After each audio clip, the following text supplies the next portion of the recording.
മംഗളൂരുവിൽ വിവിധ കേസുകളിലായി പിടികൂടിയ 82 കോടിയുടെ മയക്കുമരുന്ന് നശിപ്പിച്ചു. 16 പോലീസ് സ്റ്റേഷൻ പരിധികളിൽ നിന്നായി രജിസ്റ്റർ ചെയ്ത 59 NTPS കേസുകളിൽ ഉൾപ്പെട്ട ലഹരി വസ്തുക്കളാണ് നശിപ്പിച്ചത്. ആഘോഷങ്ങൾ വലുതോ ചെറുതോ ആകട്ടെ, അതിന് സ്വർണ്ണ തിളക്കമേകാൻ ഗോൾഡ് കിങ് ഉണ്ട്. Gold king, the trust with quality. Main junction, Uppala.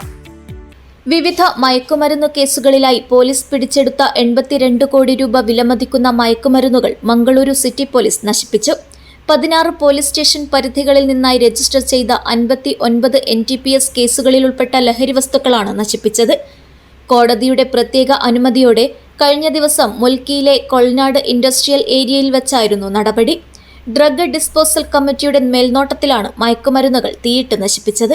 450 കിലോയിലധികം കഞ്ചാവ്, 43.26 kilo MDMA, 880 gram hydro weed, 1.2 kilo bhang, 80 gram charas എന്നിവയാണ് നശിപ്പിച്ചവയിൽ ഉൾപ്പെടുന്നത്. കർണാടകയിൽ സമീപകാലത്ത് നടന്ന ഏറ്റവും വലിയ മയക്കുമരുന്ന് നശിപ്പിക്കലാണ് കൊൾനാട് ഇൻഡസ്ട്രിയൽ ഏരിയയിൽ നടന്നത്.